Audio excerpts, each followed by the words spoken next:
Hi guys, welcome back to my channel. Today's video, tuturuan ko kayo kung paano mag-operate ng excavator.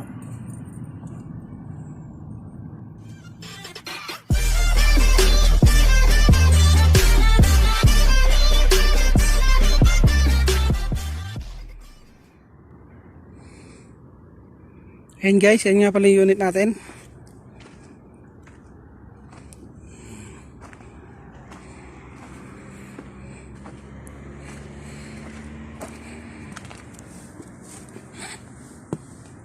Okay, ayan ang ating cabin. Ayan ang aking trono.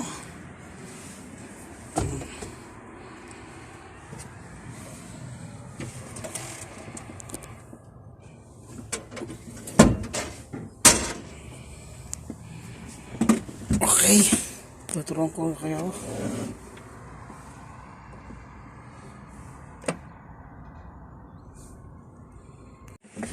Dito na tayo guys. Siyempre, ito ang ating joystick. Ito ang ating control. Yan.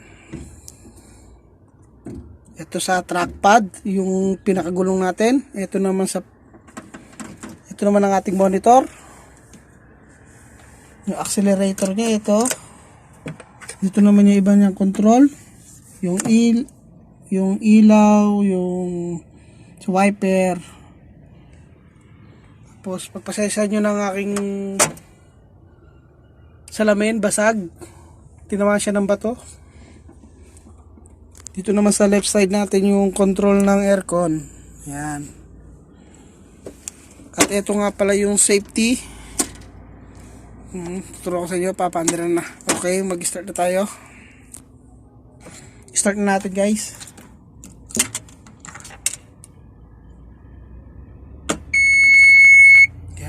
Sa monitor.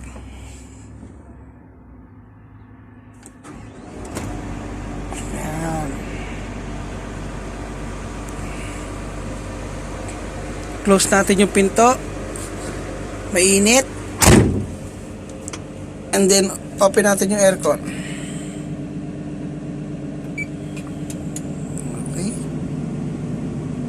Para masarap-sarap ang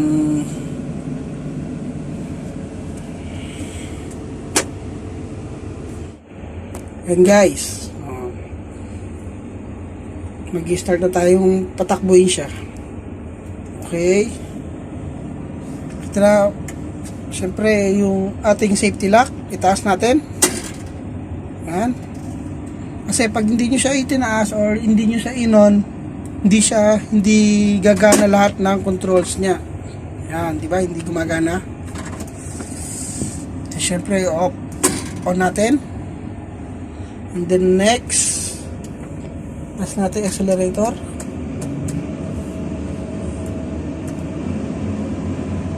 Ayan.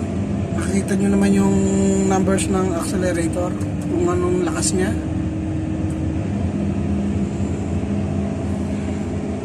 Dito nga pala sa right side, ang controls niya is up siya. Kapag pag kinabig mo siya rito, tataas siya. Yan, kung makikita nyo. Yan. Diba? Pag naman ibinaba mo siya, pag itinulak mo siya, syempre, bababa yun.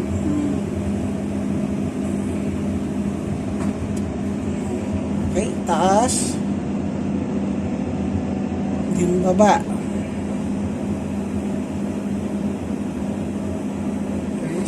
Sa pang-function ng control dito sa kanan is kapag pinalo mo naman siya papuntang right side, pag pinalo mo siya papuntang right side, magbubukas ang bucket. Yun ang bucket natin. O, diba? Right side open, then left side close. Pwede nyo siyang pagsabayin. Kapag tinataas nyo siya, pwede nyo open ang bucket. O pwede nyo, habang binababa nyo siya, pwede nyo i-close ang bucket. See? Napakadali, di ba? Up, down. Kabig sa kanan, open yung bucket. Kabig sa kaliwa, close ang bucket. Napakadali, di ba? Okay. At dito naman sa yung control natin sa left side. Yan. Kapag kinabig mo siya pag hinila mo siya pataas is lalapit siya. Yung pinakabraso niya, yan. Kapag tinulak nyo naman siya punta ron, siyempre pupunta rin dun yun, diba? Napakadali.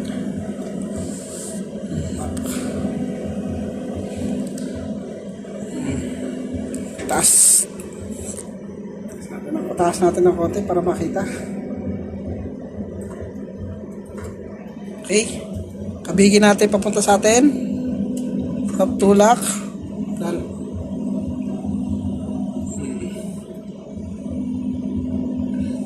Kapag naman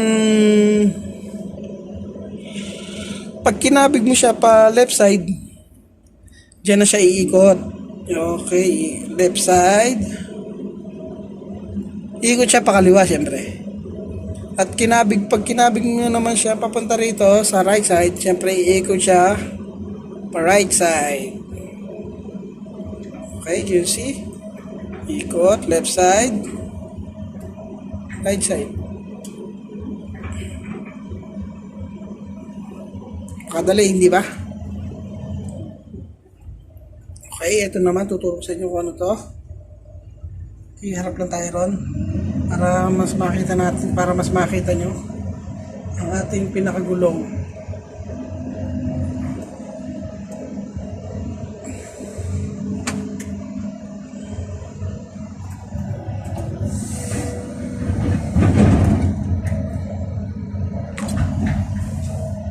Okay. Nakikita nyo yung trackpad na yun, yung pinakagulong natin. Siyempre, pag kinabig mo siya, pag hinila mo siya sabay, aatras siya. At kapag ginabante mo naman, aabante.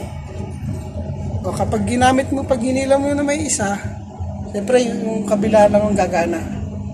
Ganun lang. Mas simple. May isa naman. Lang. Bante tayo. Tapos ikot tayo.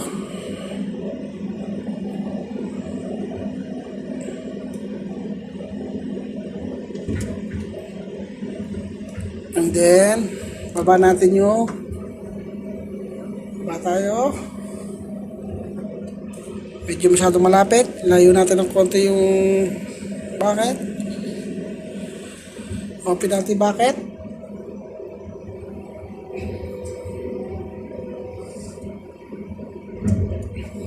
Layo pa natin ng konti. And then parking. Okay.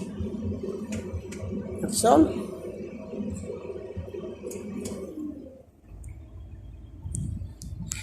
Ito na nga palang nasa right side. Sa breaker yan. Kapag pinalitan yung bucket ng breaker,